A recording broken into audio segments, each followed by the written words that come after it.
ओम शांति। आज प्यारे बाबा ने इस नई सृष्टि की लगी हुई कलम कैसे धीरे धीरे वृद्धि को पाती है उसका रहस्य सुनाया है। क्योंकि हम देख रहे हैं ये मनुष्य रूपी सृष्टि रूपी झाड़ कितना वृद्धि को पा चुका है। सभी आत्माएं इस धरती पर मोस्टली उतर ही चुकी हैं, थोड़ी बहुत रही हैं, वो भी उतर रही हैं। भिन्न भिन्न धर्म, भिन्न भिन्न टहनियाँ, पत्ते, हाँ, फॉलोअर्स, हम सब कुछ इस सृष्टि का अंतिम समय ये इतना वृद्धि का देख रहे हैं। और बाबा अभी नया दैवी झाड़ लगाते हैं जिसकी कलम इस समय संगम पर लगती है, जो बाबा ज्ञान और योग के बीज डालते हैं। तो बाबा ने आज कहा है इसकी वृद्धि कैसे होती है।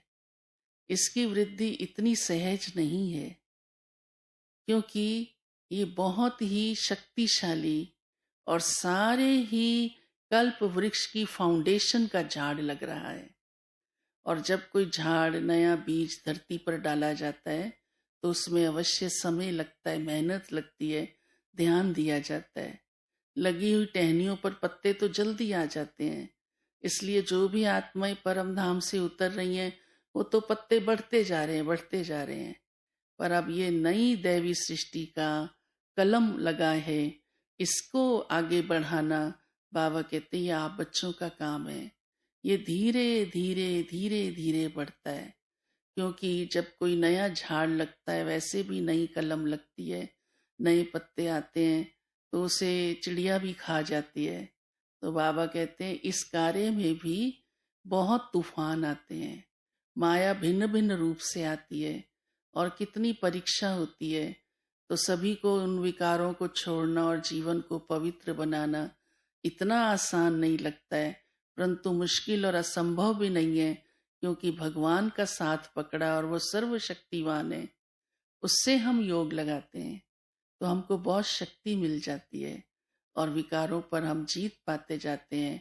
और एक दिन ये दैवी झाड़ इतना मजबूत हो जाता है जो इस आसुरी सृष्टि का विनाश हो जाता है और सतो प्रधान सृष्टि नई दैवी दुनिया आ जाएगी, जिसका पहला पहला पत्ता श्री कृष्ण होगा। तो बाबा ने कहा है कि आप बच्चों को कोई बात की चिंता नहीं करनी है, चिंता से फारिग हो जाओ। और उसके फारिग होने की विधि बाबा सबसे आसान सुनाते हैं कि देही अभिमानी बनो, देह का भान ना आने दो।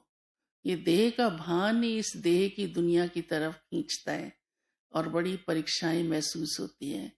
परंतु जब अपने को देह से अलग मैं आत्मा हूं और आत्मा तो अजर अमर अविनाशी है, तो फिर कोई चिंता नहीं होगी। अक्सर मनुष्य को चिंता होती है मर ना जाए। आजकल अक्सर ये देखा गया है कि मनुष्य को मौत का बड़ा भय लगता है। कारण यही है देह अभिमान। बाबा कहते हैं आप बच्चों को तो मौत का भी डर नहीं है, और अभी तो पुरुषार्थ करना है, पुरुषार्थ करना है तो जीते रहना है। इसलिए ये सोचना भी नहीं है कि हम मर जाएं या क्या होगा। बस मैं आत्मा हूं और शिव बाबा की संतान हूं, और योग से उम्र भी लंबी हो जाती है। बाबा इसलिए कहते हैं आपको मृत्यु से कभी मरने की या मतलब कि कोई मैं मर न जाऊं, इसका भय भी नहीं रखने की जरूरत है। आज बाबा ने ये भी कहा है कोई कोई बच्चों को पुरुषार्थ करते करते अहंकार भी आ जाता है, क्योंकि गुण आते हैं, ज्ञान हो जाता है। उसका नशा रहना तो अच्छी बात है, परंतु वो नशा तो रूहानी होता है। अहंकार तो आत्मा को नीचे ले आता है। तो निरहंकारी बन करके पुरुषार्थ करते रहना है। महावीर का भी आज प्यारे बाबा ने हम बच्चों को टाइटल दिया है। बाबा कहते हैं आप बच्चे ग्रस्त में रहते हो और ग्रस्त में रहते हुए ग्रस्त आश्रम बनाते हो, पवित्र जीवन जीते हो, जो बड़े बड़े सन्यासी भी कहते हैं संभव नहीं है, और आपने उनके सामने ये संभव करके दिखाया है कि कैसे ग्रस्त एक ग्रस्त आश्रम है जिसमें हम पवित्रता की धारणा करते हैं। इसलिए बाबा ने कहा है आप बच्चे महावीर भी हो। फिर बाबा ने कहा सभी को जो मैंने मंत्र दिया है तुम बच्चों को, वशीकरण मंत्र, मन मना भव का, कि मन को एक बाप से लगा के रखो तो स्वयं भी हम सेफ रहते हैं। ये ऐसा वशीकरण मंत्र है जो विकार समीप आ नहीं सकते, और दूसरों को भी हमारे द्वारा वो इतने पवित्र वाइब्रेशन मिलते हैं, शांति के वाइब्रेशन मिलते हैं, जो उनको भी उससे सुख मिलता है। इसलिए बाबा कहते हैं मंत्र औरों को भी सुनाते जाओ। भगवान की जो भी बात है वो सब तक पहुंचाने की है, कुछ भी छिपाने की नहीं है। दुनिया में तो फिर कई बार कोई मंत्र देते हैं तो कहते हैं कान में दें, दूसरा सुन भी न सके। अगर अच्छी बात होती है तो उसको तो सबको पहुंचाना जरूरी होता है।